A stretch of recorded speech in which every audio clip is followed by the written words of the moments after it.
ser consecuencia de una terapia de sustitución hormonal en mujeres posmenopáusicas, ¿no? Les damos estrógenos y de repente la paciente le hacemos engrosar su endometrio y le ocasionamos una hiperplasia. Y además, lo más importante, generalmente estas lesiones preceden al cáncer de endometrio. Esta es la real importancia que tiene la hiperplasia endometrial. La clasificación.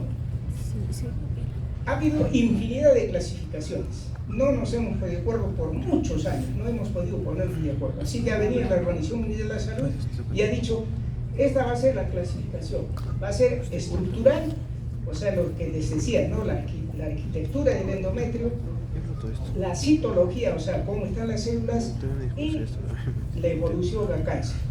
Esos tres criterios para clasificar las hiperplasias. Entonces acá tenemos una hiperplasia simple y compleja. O sea, cuando la arquitectura del endometrio no se ha alterado, ¿no? O cuando ya está alterada. Cuando es simple, cuando la arquitectura se ha alterado, pero muy poco, y compleja, cuando ya está muy alterada la arquitectura del endometrio.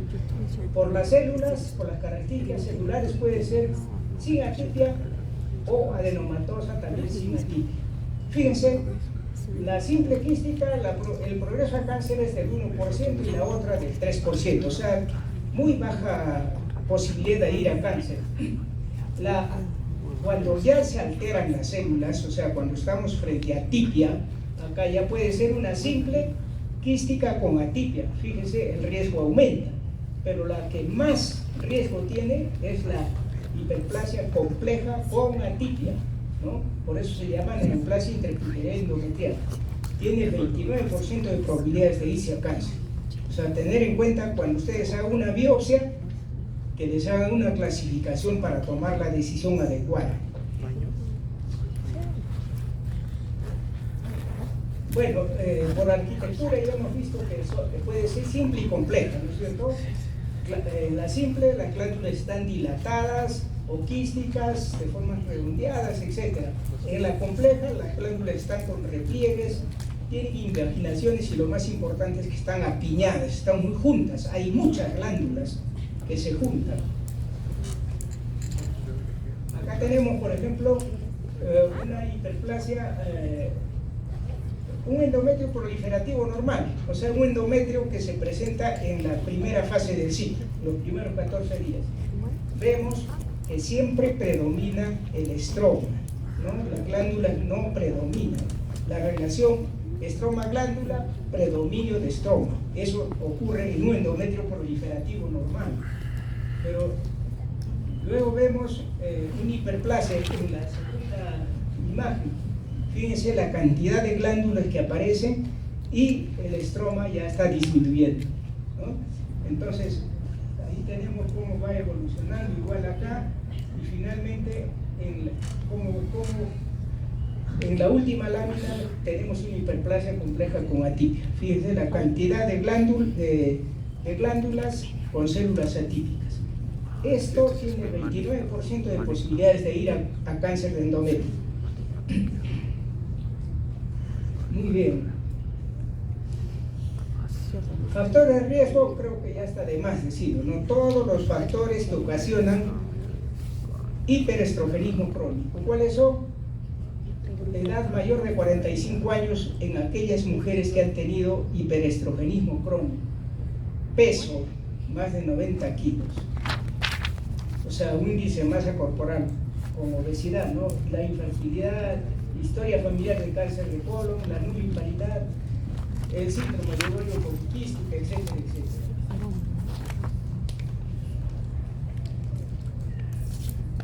Es importante esta laminita porque nos indica el tiempo de progresión. Una hiperplasia simple, sin atipia, para progresar a adenocarcinoma de endometrio, requiere más o menos 10 años.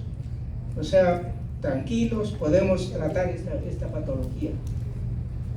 Con atipia, cuando ya aparece atipia, solo son 4 años. O sea, ojo, cuando aparece atipia hay que tener mucho cuidado, ¿no? El 17 a 25% de pacientes con hiperplasia atípica diagnosticada por dilatación grave tendrán un cáncer endometrial. ¿Qué quiere decir? Que cuando Nosotros hacemos el diagnóstico de hiperplasia con atipia, sacamos el útero y cuando hacemos el estudio de los cortes del útero histopatológicos ya encontramos cáncer endometrial. O sea, no siempre un curetaje biópsico a veces es 100% efectivo, ¿no? A veces dejamos sitios con la alteración. Diagnósticos diferenciales que ustedes tienen que hacer con un endometrio proliferativo o secretor normal. Ojo, tener cuidado, ya saben, en la primera fase ustedes han hecho endocrinología de la reproducción, ¿no es cierto? Y ahí han visto cómo es las fases del endometrio. En la primera fase proliferativo y en la segunda fase secretor, ¿no? Puede confundirse con un pólipo endometrial. ¿Cómo podemos hacer la diferencia? Con una histerosonografía, con una histeroscopía, podemos hacer el diagnóstico diferencial.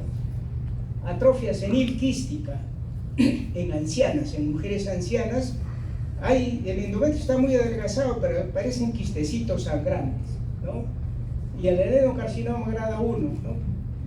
Que el criterio principal es para hacer el diagnóstico diferencial que haya invasión del estroma. Acá tenemos, por ejemplo, en la primera lámina, una ecografía con un endometrio muy engrosado. Como ustedes ven, creo que tiene 17 milímetros. Y en la otra vemos un endometrio y ven que el endometrio está invadiendo y el miometrio. Estamos ante un cáncer de endometrio, ¿no? Entonces la ecografía, bien hecha, bien tomada, sí nos puede ayudar a hacer el diagnóstico. El tratamiento va a depender de varias cosas, de la edad de la paciente, obviamente, ¿no? De edad, hay que tener en cuenta la paridad, los deseos de reproducción, etc. Presencia o ausencia de atipia, ¿no? Si hay atipia, ya tenemos que tomar nuestras precauciones. Los riesgos de la cirugía. Del tratamiento no quirúrgico, obviamente tiene sus riesgos. Depende mucho el criterio que tengan ustedes. Una de las características de los médicos es que tenemos que tener criterio, no todo está escrito en los libros. Nosotros a veces tenemos que tomar decisiones fuera del libro, fuera del protocolo. Eso ya se gana con la experiencia.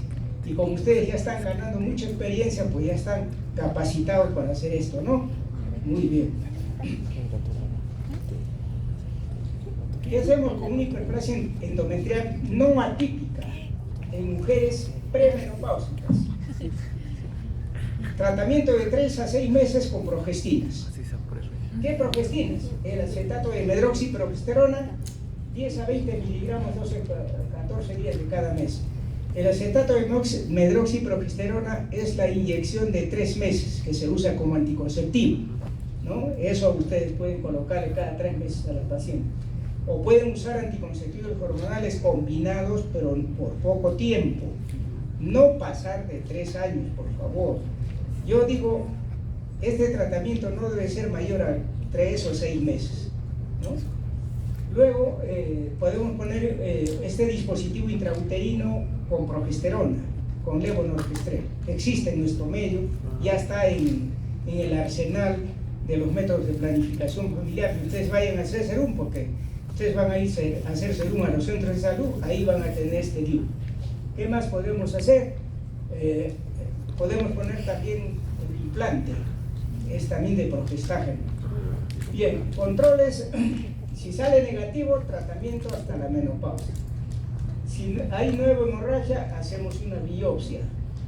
Y la biopsia se tiene que hacer luego de 6 meses de haber suspendido el tratamiento con progestinas. O sea, no podemos hacer una biopsia cuando está la paciente tomando progestinas porque no va a salir verdadero, va a salir alterado.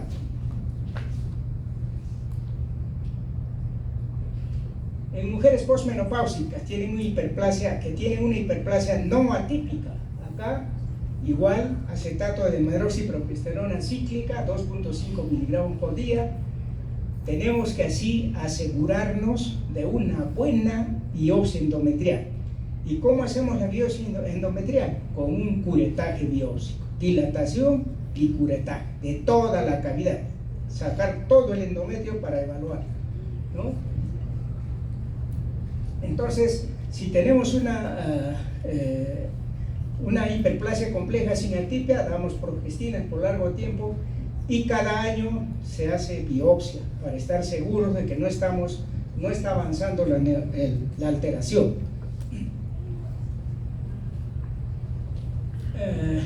¿Cómo es la respuesta a este tratamiento? 90% regresiones, o sea, el tratamiento con progestinas en las hiperplasias sin atipia es bueno, 90% regresiones.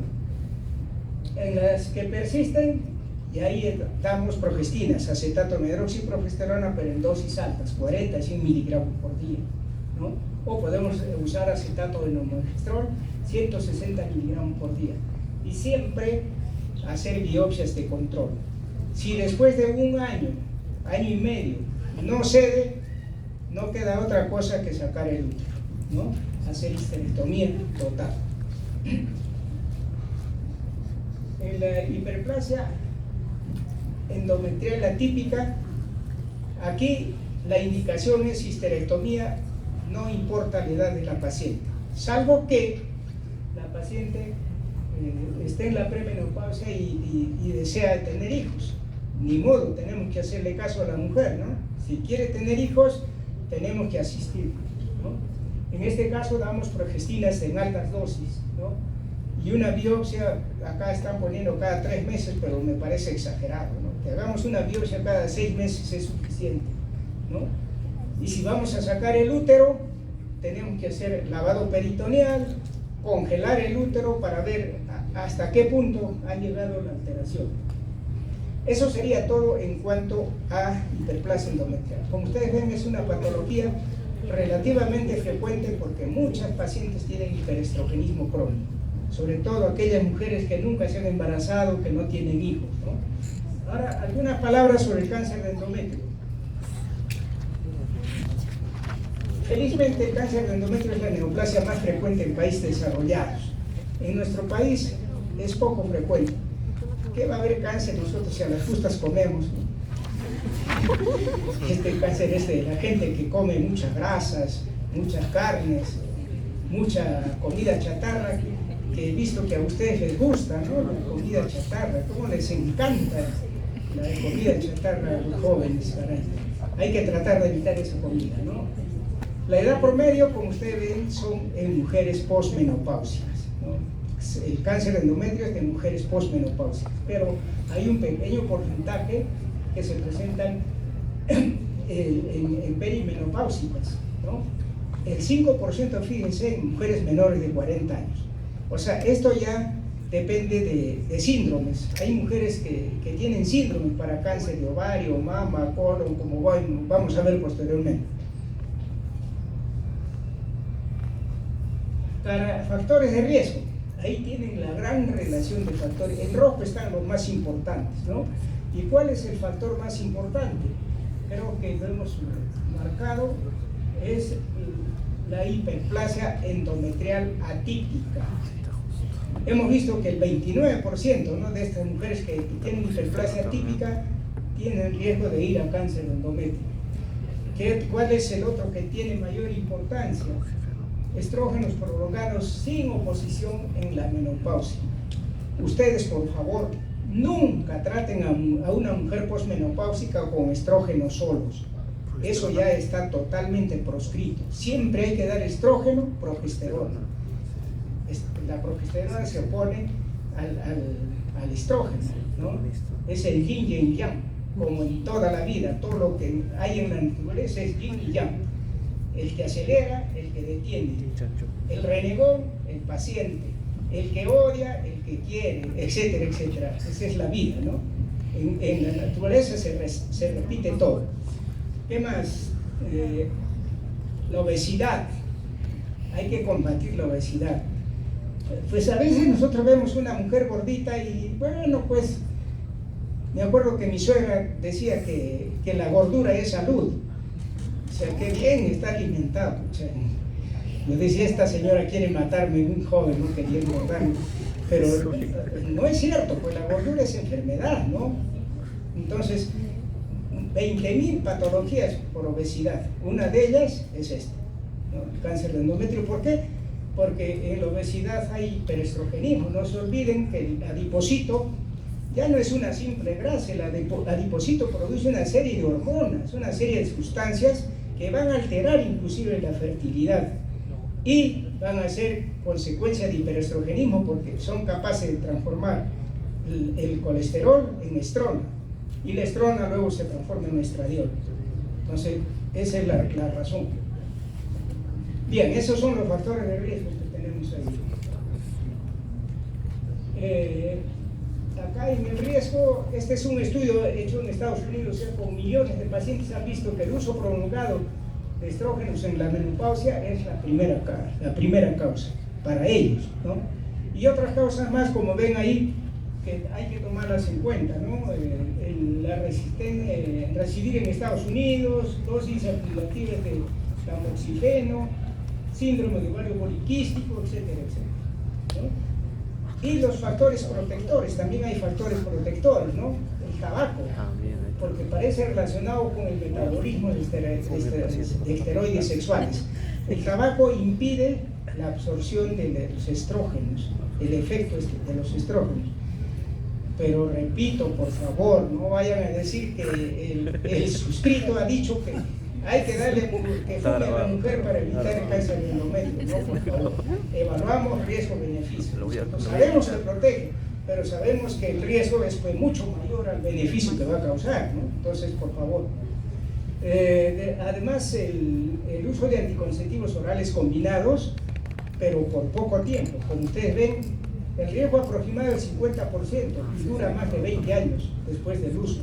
O sea, es bueno dar anticonceptivos hormonales a la mujer. ¿Cuánto tiempo sería lo ideal de anticonceptivos hormonales combinados? No más de 3 años.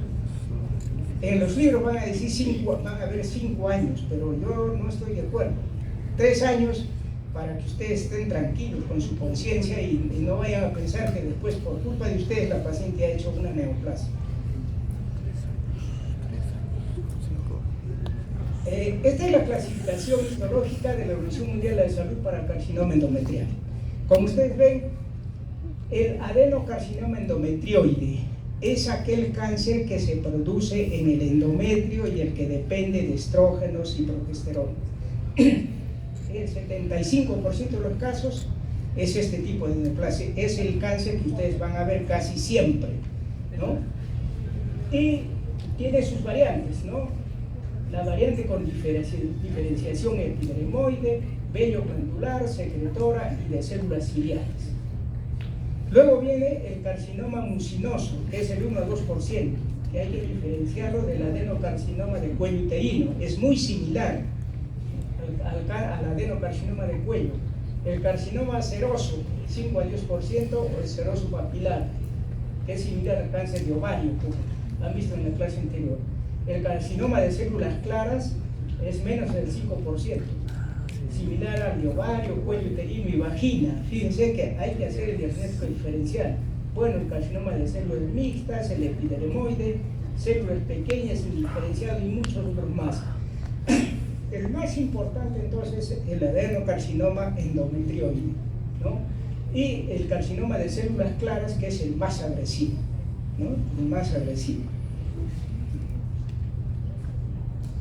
Ahora, los tipos patogénicos de carcinoma endometrioide, o sea, aquel que depende de estrógenos, fundamentalmente de estrógenos, que hemos dicho que es el 75%.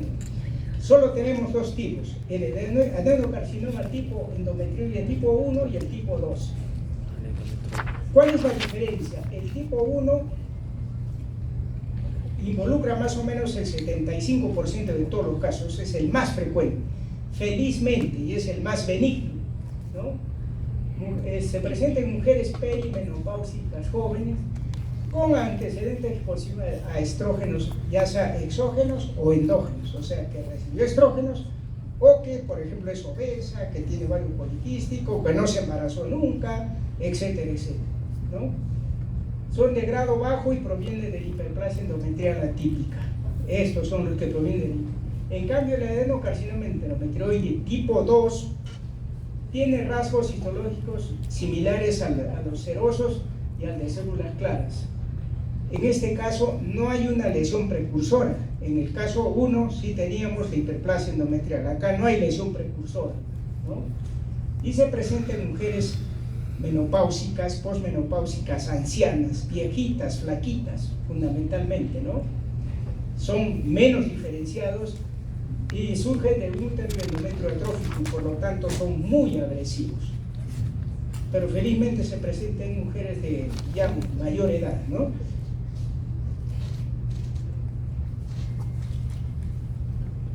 Características distintivas. ¿Cómo vamos a distinguir al endometrioide tipo 1 y tipo 2? Fíjense, depende, ¿no? Estrógenos sin impulsión, estado menopáusico, hiperplasia, raza, grado, etc. Vean que en algunos está presente y en algunos no. Entonces, hay que hacer el diagnóstico diferencial, aunque la edad de presentación creo que hace el diagnóstico, ¿no? ¿Cómo es la terapéutica? ¿Cómo responden a la terapéutica estos cánceres? El adenocarcinoma endometrial, grado 1, grado 2, grado 3. El más grave, el grado 3. Solo tiene un 43.6% de fracaso, ¿no? El que más fracaso tiene es el seroso papilar, el de células claras, ¿no? Son los más agresivos, no responden muy bien al tratamiento. Esto no lo vamos a ver. En cuanto a la fisiopatología, el origen es el epitelio glandular del endometrio y se pueden diseminar ya sea por continuidad, por vasos sanguíneos, por vasos linfáticos, etcétera, ¿no? Dar metástasis a distancia, o sea, como cualquier otra neoplasia, ¿no? Entonces, como estas neoplasias crecen hacia la cavidad, tiene un crecimiento exofítico, cuando el cáncer comienza a diseminarse, las partes más externas mueren, ¿no? Se necrosan y van a producir sangrado. Por eso hay ese aforismo que lo hemos aprendido desde cuando éramos alumnos, y ustedes creo que no deben olvidarla tampoco. Toda mujer posmenopáusica que sangra es cáncer mientras no demuestren lo contrario. O sea, toda mujer que esté en la posmenopausia y que viene con sangrado, no la desprecien. Hagan el diagnóstico de neoplasia. Puede tener un cáncer de endometrio. Ese es el aforismo que no debemos olvidar por esta circunstancia, ¿ya? Bien.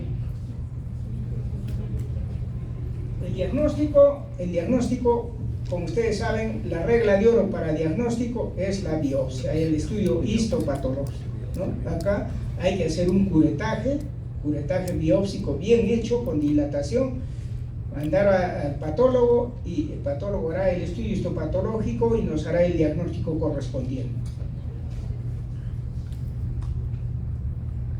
Evaluaciones previas a un tratamiento. Primero, la anamnesis y el examen clínico, obvio, ¿no es cierto? Una biopsia, tenemos que tener el diagnóstico se hace con biopsia, con estudio histopatológico. Una analítica completa, ya saben, ¿no? Hemograma, hemoglobina, glucosa, creatinina, para descartar infecciones, VDRL, VIH, hepatitis B, etcétera, etcétera. Evaluar la función hepática, la función renal, y también evaluar los sitios donde puede haber metástasis. Una radiografía de pulmón, de huesos, de hígado, etcétera, porque ahí da metástasis esta neoplasia. Bien. Y esta es la clasificación, el estadiaje del cáncer de endometrio, de la FIGO, ¿no? Bueno, ya ustedes la van a leer, creo que es un poco tediosa, pero acá les he hecho para que ustedes puedan verla, ¿no? Los diferentes grados de cánceres.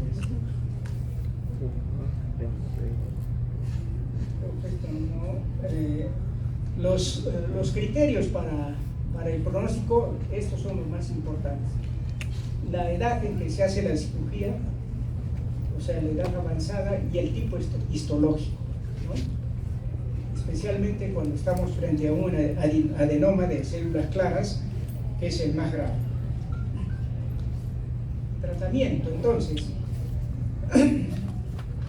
cuando tenemos un tumor limitado al útero, ¿qué vamos a hacer? Ahí se impone la cirugía, ¿no? Como les dije, estas son neoplasias que responden bien al tratamiento. Entonces, acá hacemos una histerectomía total abdominal más salpingo o forectomía bilateral. Nunca dejamos las trompas ni los ovarios, hay que sacar todo cuando tenemos un adenocarcinoma. Bueno, la cirugía tiene que ser planificada, se tiene que hacer lavado peritoneal, hacemos lavado de la cavidad, hacemos Papá Nicolau para ver si no hay metástasis, ¿no? Para la cirugía, a veces cuando una paciente no se puede operar, ya sea que es muy obesa, tenemos dificultades para la cirugía, en estas pacientes podemos entrar con radioterapia sola. Responden muy bien a la radioterapia, ¿no? Bueno, la cirugía proporciona tasas de curaciones superiores a la radioterapia. O sea, el tratamiento de elección de un cáncer que está limitado al útero es la cirugía. No hay vuelta que dar.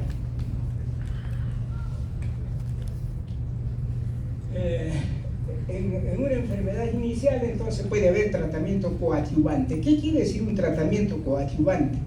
Que puede ayudar, por ejemplo, a una cirugía, a una radioterapia, ¿no? Podemos entrar con otros medicamentos, con otras técnicas.